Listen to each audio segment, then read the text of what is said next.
Diga lá, pessoal, muito boa tarde, sejam muito bem-vindos. Eu sou Adalberto Vitor, profissional da contabilidade, e com grande satisfação hoje iremos fazer um bate-papo aí muito bacana falando sobre autorregularização para as empresas do Simples Nacional, justamente, juntamente com o servidor e supervisor do núcleo correspondente, ou melhor, responsável por essa área, né? O auditor fiscal Raimundo Donato, onde nós vamos aguardar a chegada dele para fazermos aí o início do nosso bate-papo, né? Aproveitar para sinalizá-lo. Pronto. Nosso amigo Nonato ainda não chegou, né? Na verdade, ele está aguardando aqui o nosso convite.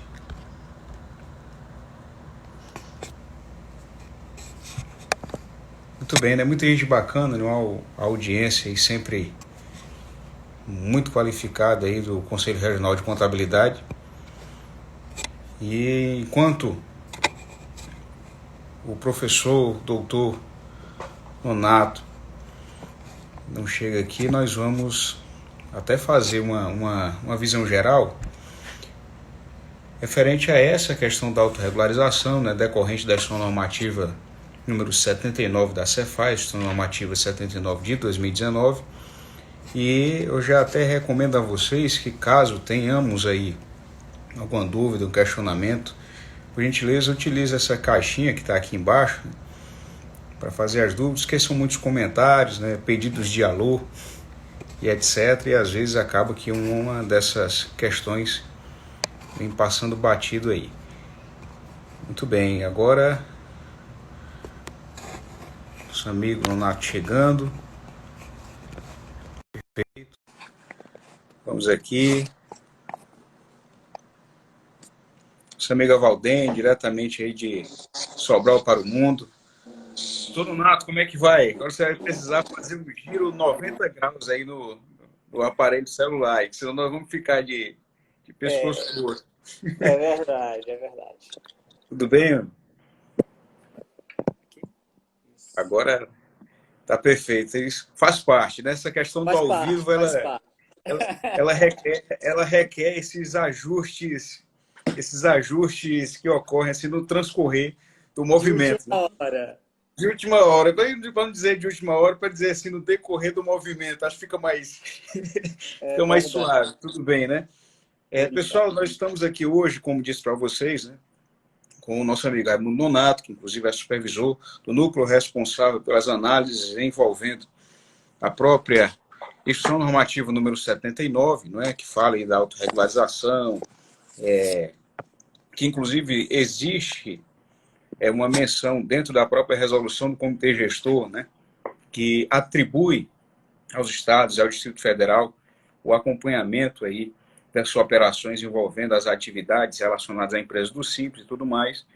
Então, realmente é uma pessoa que pode, é a pessoa, né, que pode aí nos trazer várias informações pertinentes e indispensáveis, melhor dizendo, a solução ou as soluções aí do que aparecer diz respeito a essa autorregularização para empresas do Simples.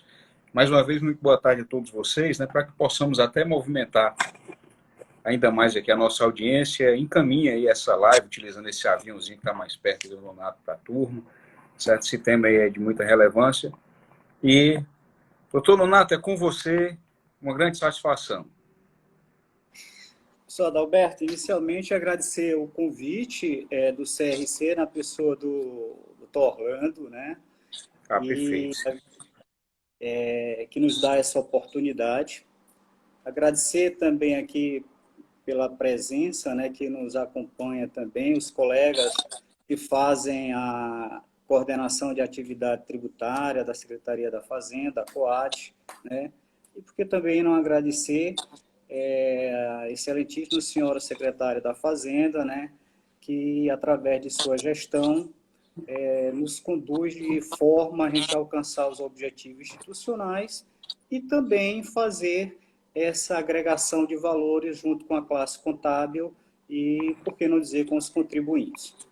Tá? Então, agradeço as tuas palavras e a gente pode iniciar esse nosso bate-papo, professor Adalberto, colocando assim de uma forma bem provocadora, né, eu diria assim, a questão de o porquê da legislação do Simples Nacional, no que se refere a essa questão de fiscalização e autorregulação, e ela está bem prevista lá na Lei Complementar 123, no artigo 34, parágrafo 3º, né?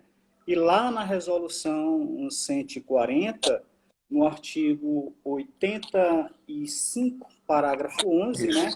Quando ele diz que, sem prejuízo das ações fiscais, né, as administrações tributárias poderão utilizar procedimento, tá certo, tendente a oportunizar o contribuinte à autorregularização. E nessa oportunidade, a gente tem que fazer um link, né, exatamente do que está dito na instrução, na resolução, com o que está posto na instrução normativa, né? Porque a instrução normativa 79, que eu considero talvez assim uma instrução das mais detalhistas que a Cefaz já emitiu, que é justamente a oportunidade de dar ao contribuinte a espontaneidade para que ele efetive eventuais omissões decorrentes do não lançamento oferecido à tributação, né? Então, o escopo da instrução da autorregularização, da instrução normativa 79, além de ser esse, da oportunidade, também, ela tem várias outras situações que a gente vai comentar aqui ao longo do nosso tempo. Perfeito. Vou te chamar assim, de professor, dada a quantidade de ocasiões que o senhor se colocou como facilitador aí de temas vinculados à análise de informações, a questão do ICMS e etc.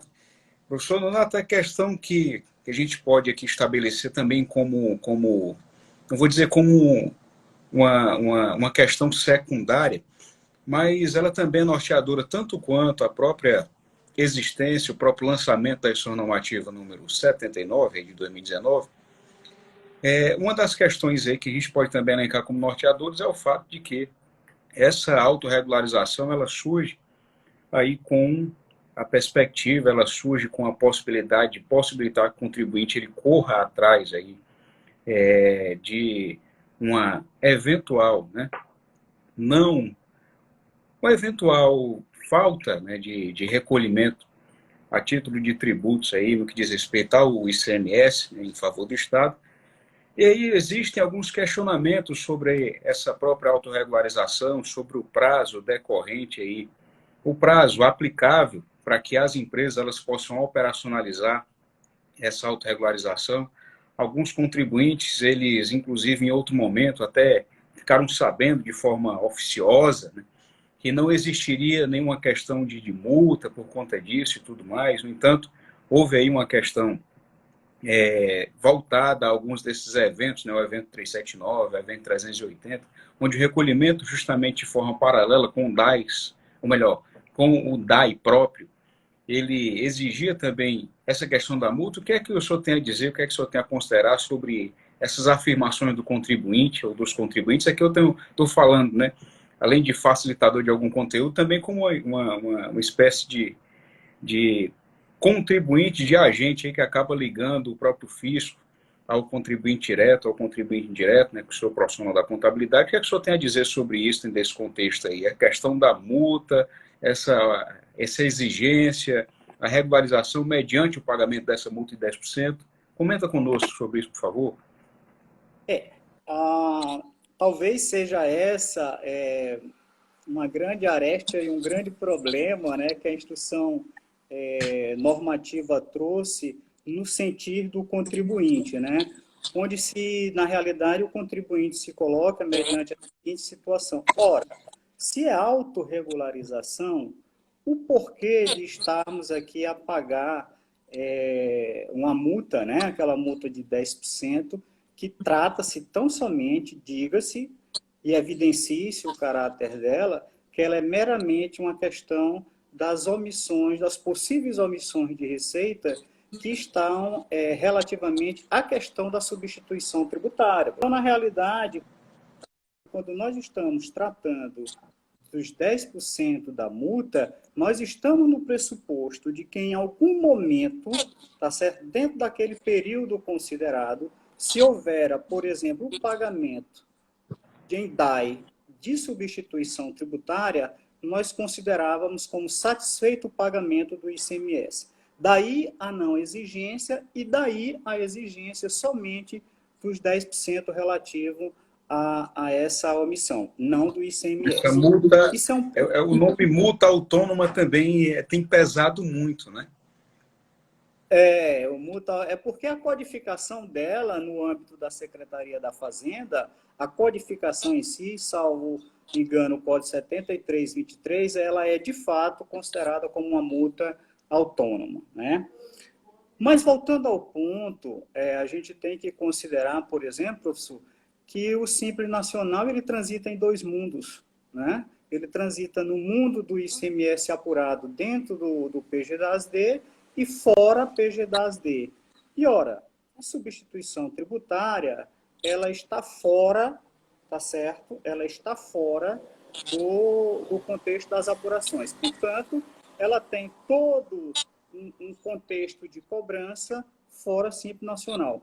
Veja que eu estou a dizer aqui que se o contribuinte, durante o ano de 2018, estamos a falar da regularização do ano de 2018, se ele recolher, por exemplo, um DAI de R$50 de ICMS, nós estamos considerando para aquele ano que todo o ICMS foi pago, ok? Não vamos atrás desse ICMS, dessa omissão da substituição tributária, mas sim apenas dos 10% da multa.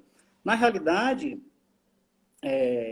se fôssemos falar aqui, nós estamos falando de autorregularização, não estamos falando de lançamento fiscal. Se fôssemos falar de lançamento fiscal, o contexto seria totalmente diferente.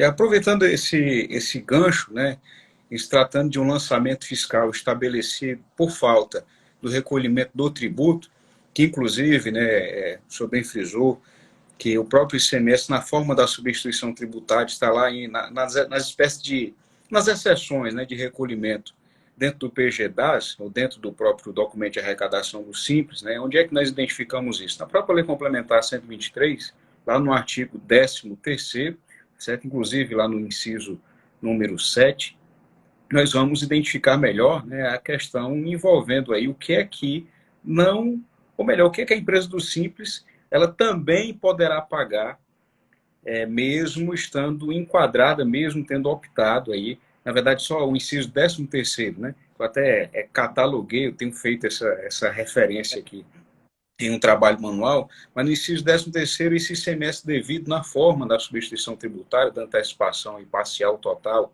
com ou sem esse encerramento de fase, né? Que alguns estados eles utilizam, essa nomenclatura, utilizam esse mecanismo, né? Aqui nós temos essa antecipação de certa forma parcial, e isso não fica, a empresa que opta pelo Simples Nacional não fica isenta de realizar esse recolhimento.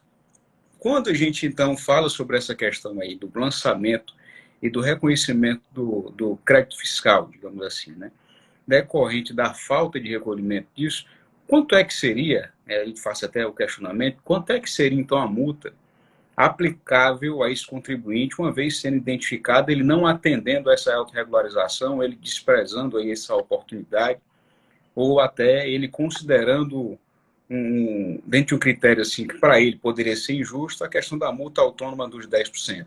E na sequência, a gente tem visto aqui alguns comentários, algumas perguntas, certo? Na sequência nós vamos falar, né, dentro dessa questão de oportunidade, realmente o momento econômico, ele inviabiliza o desembolso de alguns recursos, mas, por parte, professor Nonato, o que é que o senhor poderia dizer para essa empresa, para esse contribuinte que ele ainda está resistindo a realizar essa autorregularização por acreditar que essa multa autônoma ela o desencoraja? O que é que o senhor poderia fazer em comparação ao que a própria ao lançamento do crédito tributário ele poderia exigir, então, de multa e juros? Olha, vamos por partes, tá? Vamos abstrair que nós estamos tratando de um tributo, CMS, que é fora Simples Nacional. Então, se ele é fora Simples Perfeito. Nacional, tá certo? Um lançamento de ofício com auto de infração, que não é o caso, nós não estamos aqui tratando disso, seria toda a vida, mormente as regras do Estado. Se lá fosse detectado que Perfeito. não houvera pagamento do ICMS, era dever do Estado, nessa forma de lançamento, e buscar o nosso ICMS e também aplicar a multa dos 10%. O que nós estamos dizendo é o seguinte, olha, nós estamos aqui a fazer uma autorregularização do Simples Nacional, onde houve uma detecção de uma omissão de receita sujeita à substituição tributária.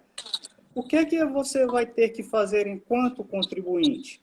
Enquanto contribuinte, o seu dever, se você concordar, não concordando aqui em tese com a questão do 10%, porque ninguém vai, contribuinte nenhum, eu também, pelo menos se fosse contribuinte, não faria o pagamento de bom grado, mas no sentido de que aquela omissão de receita decorrente da substituição tributária, eu tenho que lançá-la dentro do PGDAS. E lá no PGDAS eu tenho que fazer a marcação do ICMS como ST para que o aplicativo não cobre um ICMS dentro do PGDAS-D. Feito isso, o que é que o contribuinte deverá fazer face à legislação estadual? Aplicar os 10% sobre a omissão de substituição tributária e recolher no DAI apartado. Tá? Eu vou levar esse caso aí, isso aí é uma coisa que, a princípio, o contribuinte pode não achar interessante, mas ele acha interessante ele fazer a autorregularização para os demais tributos na forma do Simples Nacional, quando está lá. Ora, fazendo um paralelo, se o Estado não fosse propiciar uma autorregularização e fosse partir para a fiscalização desse contribuinte, omisso de ST, o auto de infração lavrado dentro do CEFISC já poderia imputar-lhe uma multa de saída da ordem, você sabe, professor, partindo aí de 75%.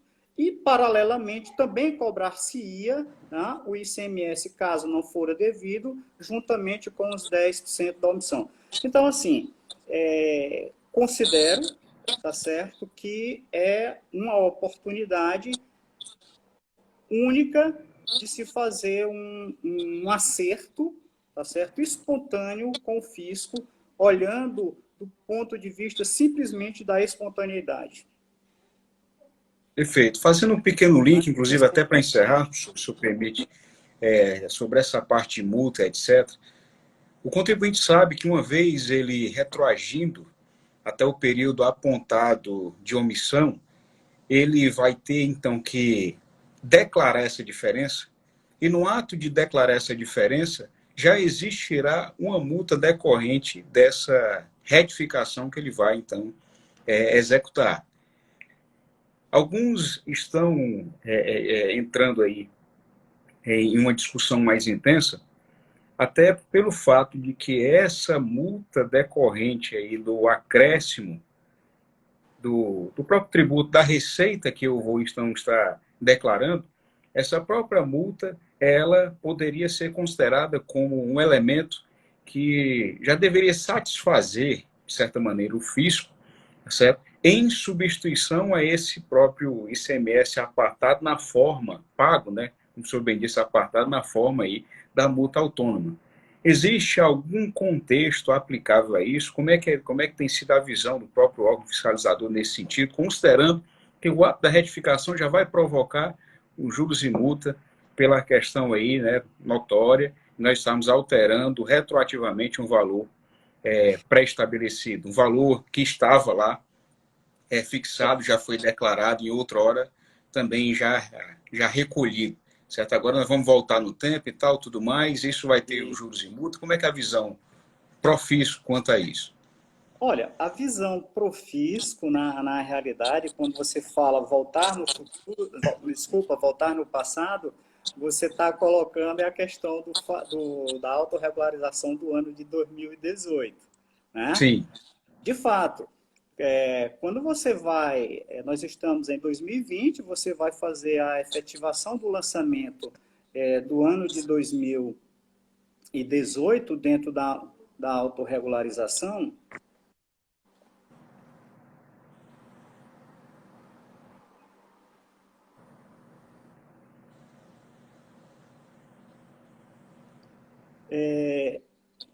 Voltando Home à office, questão, faz parte. faz Home parte. office, faz parte. Voltando à questão do ano de 2018, nós estamos em 2020, então você, quando vai regularizar o fato gerador de 2018, é evidente que de lá para cá vai incidir multa e juros, isso é notório, tá certo? Isso é o processo normal, tá certo? Do lançamento espontâneo. Nós estamos fazendo uma coisa, uma retrospectiva, um levantamento, um reajuste da nossa omissão do passado, tá? Viu?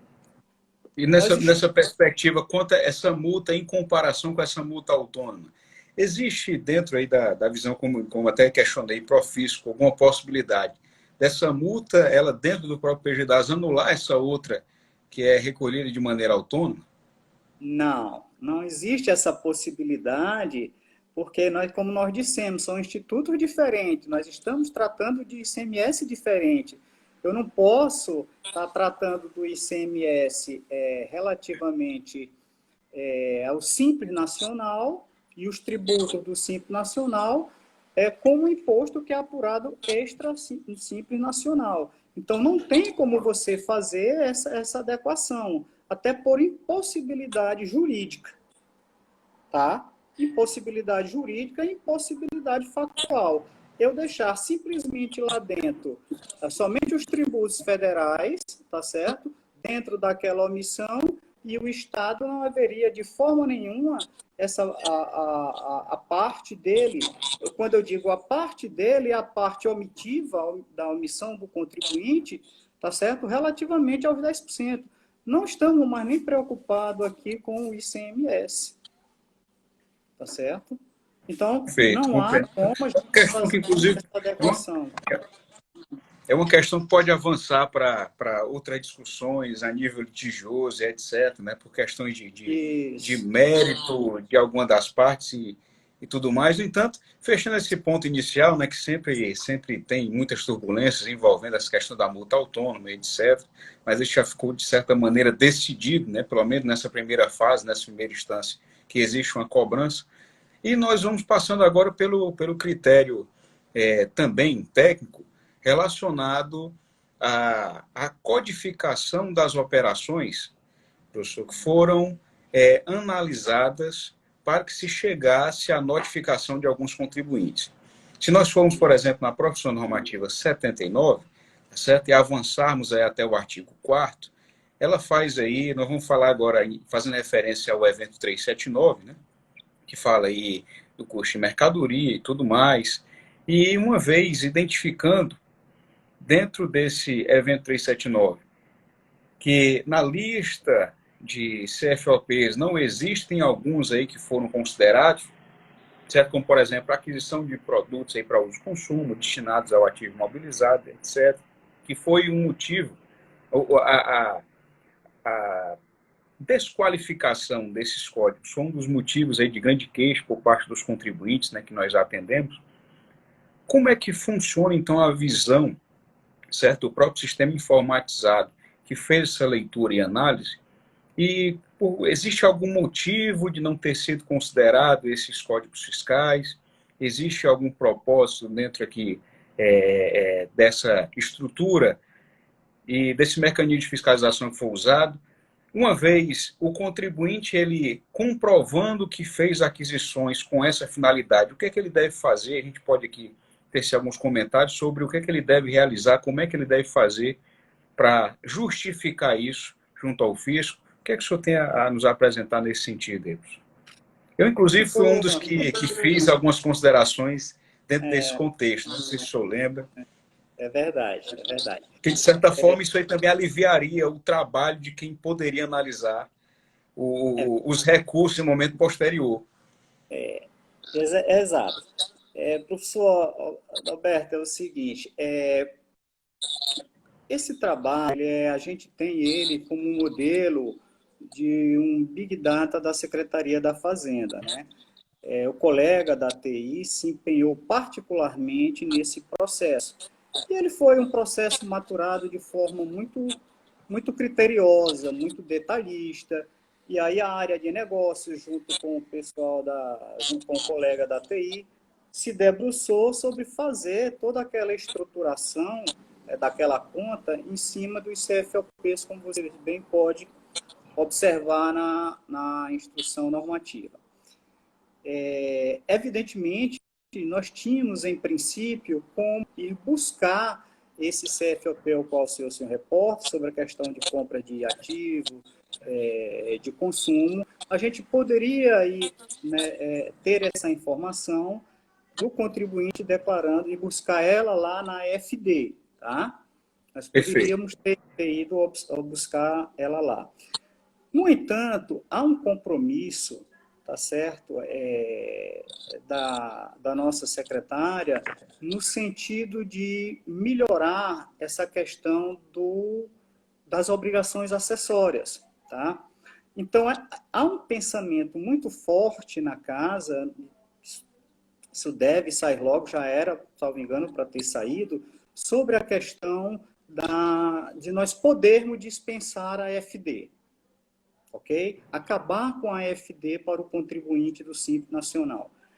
Como isso era uma discussão que estava se iniciando e, na época, a gente optou por não incluir. E achamos também até interessante a não inclusão, porque isso nos provou que nós estávamos certos em fazer essa não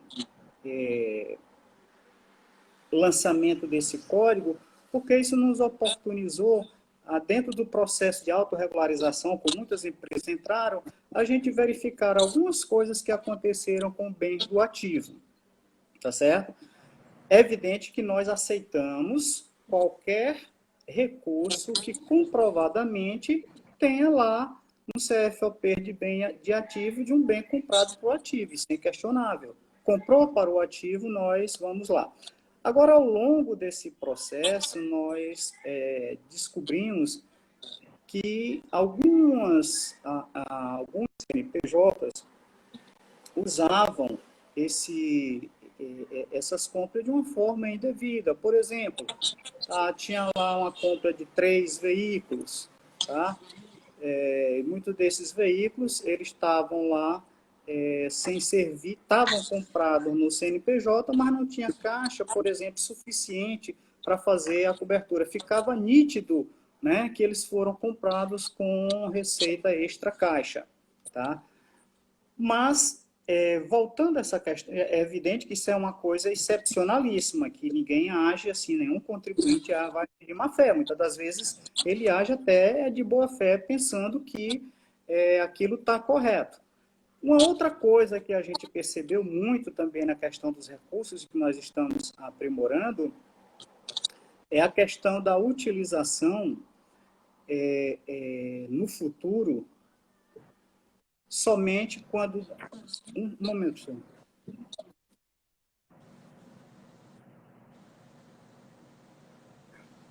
Viu, professor? Quando nós fizemos essa circularização, tá certo? Nós circularizamos de forma nota fiscal eletrônica total, sem fazer essa especificação aí, como a gente dito, de que a mercadoria é para consumo ou para bem de ativo. E observe que essa decisão, ela se torna muito interessante na medida em que, quando se acabar de fato, e eu espero que isso venha até a acontecer, quando se acabar de fato com a FD, ok? nós vamos trabalhar tão somente no ambiente da nota fiscal eletrônica, tá? Com todos os códigos, e aí a gente aproveita a oportunidade para dizer que nós estamos já, na pessoa do coordenador, nós estamos já pensando nesses novos CFOPs que entrarão na composição desse grande lago de dados aí para a gente fazer esse processo de autorregularização. Eu vou te dar um exemplo. Por exemplo, nós tiramos da autorregularização, inicialmente nós tínhamos colocado, depois nós tiramos. Mas nós retiramos o pessoal do regime de caixa, tá certo? Nós retiramos o pessoal das transportadoras, né? Tínhamos colocado os serviços de comunicação, ok? E depois nós vimos, por exemplo, o pessoal da área de serviço de comunicação, provedores de internet, esse pessoal, eles chegavam para a gente e diziam, olha, nós só temos aqui bens, nossas compras estão nessa situação porque nós só estamos comprando bens de ativo, né? E a gente foi maturando esse processo e a gente já tem uma outra forma, a nova versão, por exemplo, no futuro, né, quando houver essa nova autorregularização, porque eu entendo que isso Desirê, por favor. Eu entendo que essa autorregularização ela se dá num processo que ela deverá ser uma questão natural no decorrer da vida da Secretaria da Fazenda. Até porque nós estamos tratando, professor, de um ambiente onde existe, a dados de 4 de junho de 2020, nós estamos tratando de um ambiente de 73.983 contribuintes do Simples Nacional ativos. Somente ativos hoje é que o Estado do Ceará tem isso. Ok? Então, para você trabalhar esse universo, não há uma outra forma a não ser de você trabalhar com cruzamentos, tá certo? Com nota fiscal eletrônica, com as operações de cartão de crédito e débito, tá? Então, esse eu entendo que é a linha de um futuro que a Secretaria da Fazenda deverá seguir, mas primeiramente sempre oportunizando ao contribuinte. Perfeito. Inclusive, tem até um comentário aqui, tá certo, que vai ao encontro também da sua afirmação, professor, que é a questão de que a autorregularização das empresas do Simples estão canceladas devido à situação precária das empresas do Simples, provocado pelo isolamento, pela questão da pandemia, etc. Porém, é público e notório, né, que considerando que existe essa possibilidade da aplicabilidade dessa sistemática desde 2006, ou seja, desde que a própria Lei Complementar 126 saiu, confirmada essa possibilidade através da resolução número 140 de 2018, a gente já percebe que isso é um processo que vai ser, então, contínuo. Ou seja, o lance da autorregularização não é algo que é tipo consultivo, tem começo, meio e fim para esse ano. Entendeu? As possibilidades e as sistemáticas que vão exigir do contribuinte que ele se debruce para autorregularizar-se e até mesmo, né, para que ele identifique, então, essa possibilidade de autorregularização já partindo do pressuposto que dali para frente ele vai ter que ficar redondinho, né, direitinho, digamos assim, ele, então, precisará entender que essa ferramenta ela vai ser frequente, assim que o senhor bem registrou, durante toda a existência, e praticamente, pelo menos nos moldes atuais, né, isso aí sempre vai continuar sendo exigido por todo o período aí de vivência, de existência da própria Secretaria da Fazenda. Isso aí, né, olhando por um outro, dentro aí sob um outro campo de visão, é até também uma das razões, né, de certa forma a gente também costuma observar dentro dessa perspectiva, e de certa maneira o fisco acaba contribuindo, tá certo, para que o próprio empreendedor, o empresário, né, que ainda tem a mente um pouco arcaica em algumas metodologias de trabalho, ele possa, então, readequar as suas operações, identificando aí algumas oportunidades até de elisão fiscal, de benefício, ele entrando, então, efetivamente em conformidade, né, com esses termos mais modernos que nós estamos ouvindo com maior frequência, que ele possa, então, aplicar o compliance, né, ou seja, a conformidade tributária, e assim Isso. evitar que em momentos como esse venha a ser exigida um desprendimento maior de tempo e de recursos para que ele possa voltar, né, de certa maneira, no tempo, né, operacionalmente falando, para tentar organizar alguma coisa que não saiu em conformidade. Não é isso? Então, nesse contexto, até gostaria que o senhor citasse um exemplo, algum caso, tá certo? De alguma empresa e em algum percentual até de quantitativo de recursos, né? Como é que esse recurso ele deve ser apresentado, como é que ele deve ser, então, consubstanciado para a análise do fisco, ela ocorrer de maneira plena, de maneira satisfatória, porque algumas pessoas confundem até o próprio recurso como um recado, né? Ou seja, a pessoa escreve ali meio parágrafo e acredita que aquilo é suficiente para resolver E, tudo. E o que eu recomendo é que sempre os contribuintes, caso algum contribuinte esteja nos assistindo, que ele possa, então, pleitear aí uma assistência adequada para que toda a informação necessária para que ele faça a prova a favor dele seja utilizada. Exemplo, o senhor mencionou aí que as empresas do regime de caixa, elas foram colocadas de fora nesse primeiro momento, né? Por questões práticas. A questão do próprio regime de caixa impactaria no custo da mercadoria vendida, isso aí causaria um descompasso, né, dentro do próprio critério dos dois eventos, e, consequentemente, essa empresa equivocadamente cairia aí no meio, ou seria alvo de algumas das notificações, só inflando aí o banco e aumentando o trabalho por parte de quem pudesse analisar. De forma que existe a necessidade de realmente utilizarmos a escrituração contábil para comprovar aí a existência ou a inexistência de certos recursos. Existe a necessidade de você comprovar a aquisição dessa mercadoria, a sua destinação, certo? Para essa finalidade.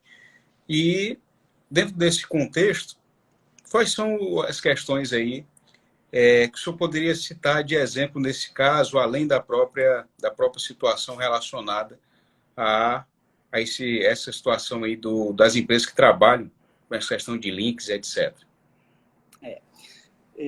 Professor, é o seguinte, para o contador isso é pacífico, mas para o contribuinte parece não ser, né? Quando a Lei 123, nos seus incisos 9º e 10º, ele tratou das despesas e das aquisições, tá certo? Ele fez dentro de um escopo, tá, em que o fisco, na realidade, a lei fixou o limite da relação dos 20, admitindo uma possível omissão de receita com redução de impostos e contribuições. Ou seja, ele disse, olha, até aqui, até esses 20 aqui, nós admitimos, mas passou de 20 não é admissível. Tá? Então, uma margem, existe uma margem. Oi? Existe uma margem, ou sempre houve essa margem estabelecida. Sempre houve essa margem estabelecida. E, às vezes, a gente recebe alguma comunicação, alguma ligação telefônica, vai vem cá, como é que eu devo proceder? Não, não é o fisco que vai dizer, olha, transite dentro da margem dos 20%. Não é esse o nosso papel. Porque o nosso papel, enquanto fiscal e como educador fiscal também, é dizer, olha, cumpra as suas obrigações na sua integralidade. Esse é que é o papel do fisco. Tá? Nós não podemos dizer que nos damos por satisfeito em dizer, não, transite dentro daquela margem dos 20% que está tudo bem para nós. Está tudo bem até você não ir para a fiscalização. Não é verdade, professor? Então é assim que nós... Dá tudo certo até o momento que dá errado, né? Até o momento que dá errado. Mas uma outra coisa que você colocou de forma muito apropriada e que eu gostaria de salientar. Às vezes nós vemos recursos dentro do processo da autorregularização, nós vemos recursos assim bem fundamentados, bem qualificados, tá certo? Em que o contador, ao lado do seu contribuinte, assim, prova a exaustão mesmo para nós que, de fato, ele estava correto, né? Mas é como você disse, acabou de falar, nós encontramos também recursos em que simplesmente ele dá um recado. Nós pegamos recursos em que, não citando aqui por questões profissional e de sigilo fiscal, não citando nome de empresa nem CNPJ, mas nós pegamos recursos em que ele simplesmente ele nem trata de se defender e diz, olha, você não pode fazer a minha exclusão porque não está baseada na lei. E é uma outra coisa que eu chamo a atenção, porque aquela autorregularização, a lei ele pede para você fazer de forma espontânea o seu autolançamento, diz que é passível de uma exclusão, é passível, não diz que ali é a própria exclusão, tá? Porque a exclusão, ela pressupõe a abertura de um outro processo, esse Sim. específico, tá certo? Com emissão de um despacho, onde o contribuinte vai dar ciência, vai ter novo prazo para se defender, e aí, se ele ganha, ele permanece, se não, ele vai ser excluído, o fisco vai ao portal do Simples Nacional e exclui de forma retroativa. Então, essa é uma questão interessante, a fundamentação dos recursos que nós temos recebido. Eu até recomendo, aproveito, que alguns desses atos declaratórios executivos, certo? Por vezes, eles passam desapercebidos em algumas desses acompanhamentos FIECAC. O que eu posso deixar de recomendação aos colegas profissionais que nos acompanham é que diariamente observe o sistema de normas da própria Receita Federal.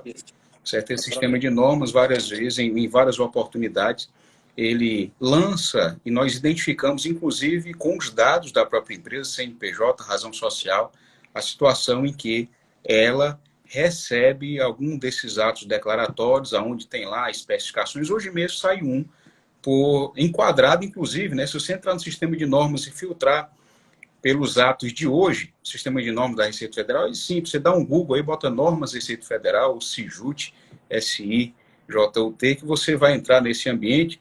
E hoje mesmo teve uma exclusão pelo motivo 379.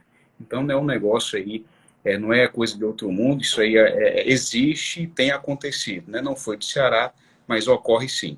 Certo? Ocorre, é verdade. Por exemplo, nós temos pego recursos em que o contribuinte apela geralmente, e isso aqui, pelo menos os processos, e alguns colegas têm pego também, em que o contribuinte apela muito para a questão da justificativa do ingresso de recursos, porque a lei fala, nós falamos de receita, mas na realidade a lei fala de ingressos de recursos.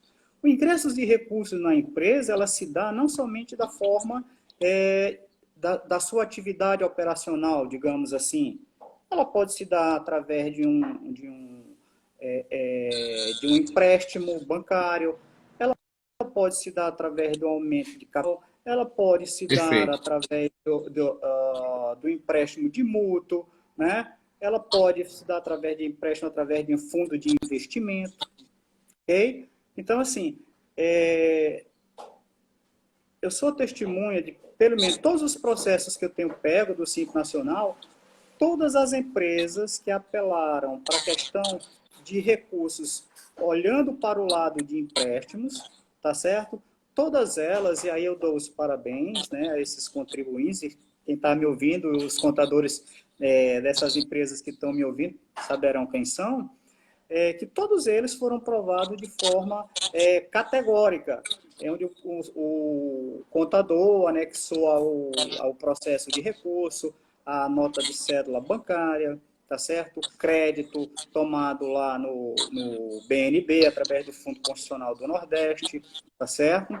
Foi lançado na conta da pessoa jurídica, a época do fato gerador que a gente está tratando, que é 2018, né?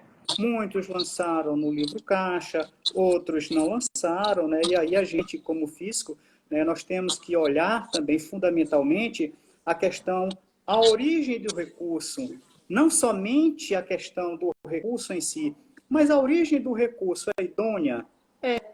Se a origem do recurso é idônea, nós devemos, pelo menos a meu sentir, acatar, tá certo? É, mais uma vez, a confirmação de que a própria demonstração contábil, ela sendo utilizada de forma adequada, está aí fazendo prova a favor do contribuinte. Uma vez ele apresentando o balanceio do período, tá certo? E o razão de contas, seria muito simples para o fisco identificar que houve sim a entrada de recurso decorrente aí da captação de recurso de terceiro, banco, aporte de capital, tudo isso através da própria demonstração contábil, ficaria claro, certo? Então, é mais uma outra dica, certo? Que a gente vem apresentando aqui, né, do uso dessas informações a favor do contribuinte. Negócio, se não existe, não faz, aí complica.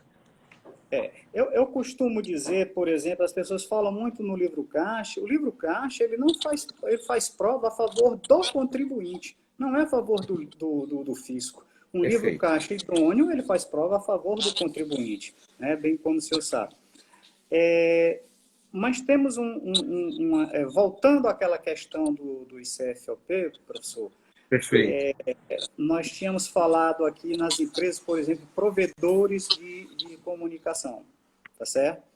E aí eles se defendiam, olha, nós estamos aqui, tá aqui, nossas compras realmente é só bem de ativo, e a gente estava, resolvemos até em determinado, olha, vamos acatar, e esse momento aqui, se você observar, né, a questão dos CFOPs, nem todos os CFOPs de aquisições você pode estão lá presentes na instrução normativa. Isso aí é uma questão de fazermos ajuste, né, para próximas autorregularizações. Que não digo, isso não é amanhã, nós estamos passando por um momento muito difícil da economia, isso não é hoje, não será talvez nem no próximo ano, não sei se é uma decisão gerencial da nossa secretária, tá certo? Mas para esse segmento especificamente, né, nós vamos também ter um olhar, porque hoje as atividades de provedor de internet, ela é uma atividade comercial como qualquer outra, né? E nós temos aí muitos provedores no estado do Ceará, tá certo? Relativamente trabalhando com vários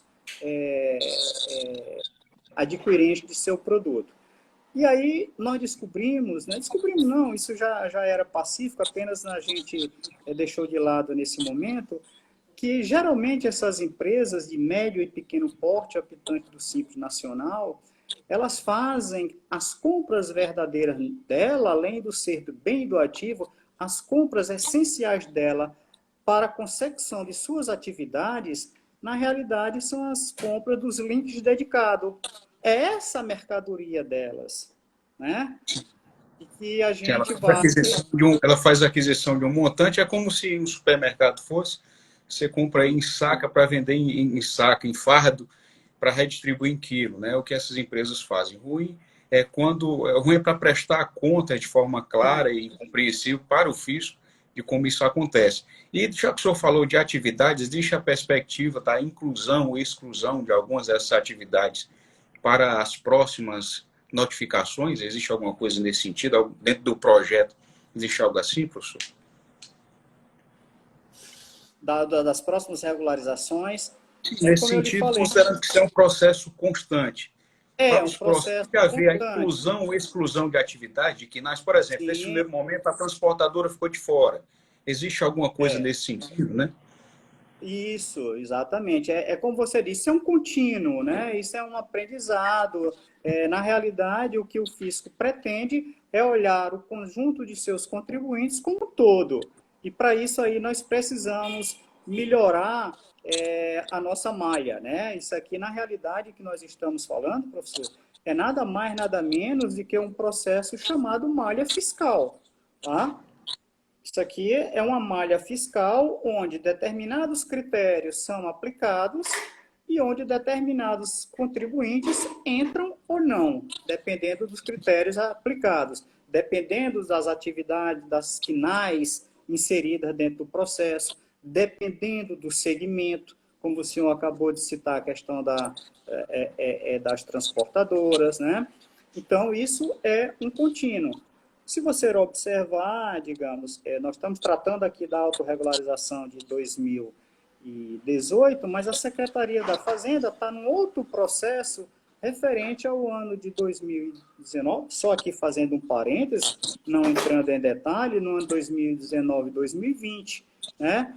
Não é autorregularização, porque aquilo não trata de evento 379, 380. Aquilo é assim, olha, ajuste o seu PGDAS, porque ali do ano 2019 e 2020, nós estamos tratando de forma mensal.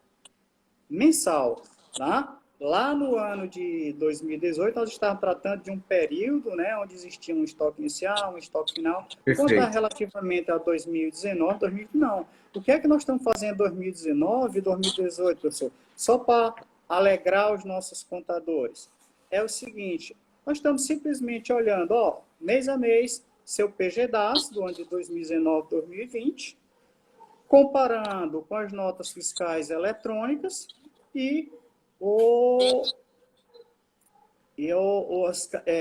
os TEF, tá? Perfeito. Então, viu essa diferença? Operadoras de cartão de crédito, né?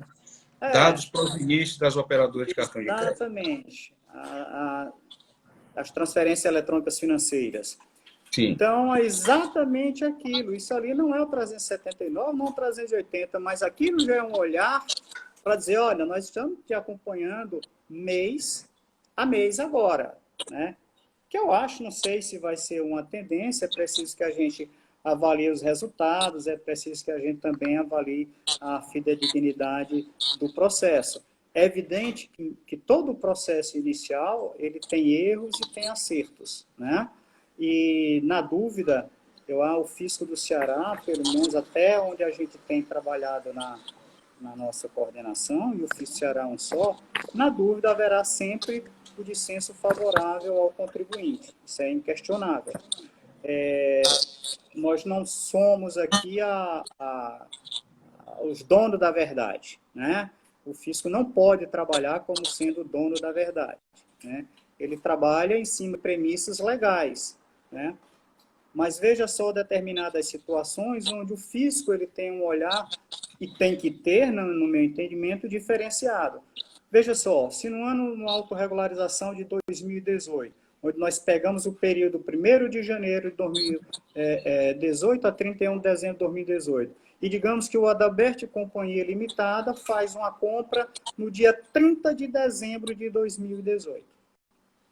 Tá? Ora, você está dentro da malha, essa compra está lá, mas a mercadoria ainda nem chegou no Ceará, não deu entrada, você nem tomou, esse documento não chegou até você através do seu DANF. E o contribuinte vai e alega assim, olha, essa mercadoria aqui, está aqui, não houve, não deu tempo para lançar aqui na DIEF, tá? Ela foi lançada nesse...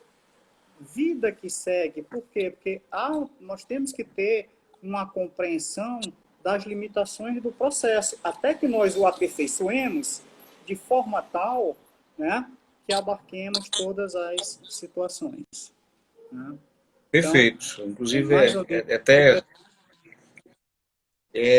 a nossa grande maioria, né, sempre são muito agressivos, né, por conta de uma série de conflitos históricos entre fiscos, contribuintes, né, operadores aí do direito, profissionais da contabilidade. A gente sempre tende a ser um tanto quanto agressivo quando surgem algumas dessas situações, né, na qual o próprio fisco ele quer o que é dele, digamos assim. Né? Sempre faço algumas atividades, alguns movimentos, até na área educacional, com alguns outros professores que também são fazendários, E sempre existe essa máxima, né, até de fazer o comparativo, dar a César o que é de César, o fisco que é a parte que corresponde a ele.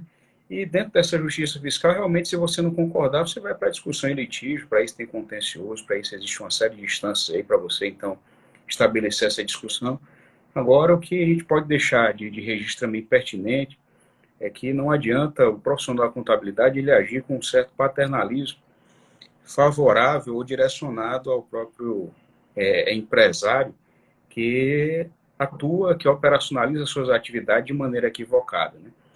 É o que a gente também, deste registro, isso é uma visão particular, isso é uma visão que não tem extra conselho, né, que eu estou com um mero debatedor, não sou nem entrevistador, como sou jornalista, mas dentro desse contexto, a gente sempre tenta, aí, de alguma maneira, minimizar esse impacto, né, mesmo sabendo que as horas, os momentos em que o fisco faz essas exigências nem sempre são os mais favoráveis e mais confortáveis, mas isso, se você olhar pelo lado positivo, acaba contribuindo para que o próprio contribuinte ele mude a sua mentalidade, ajuste a sua perspectiva e comece a operacionalizar de forma mais adequada em conformidade.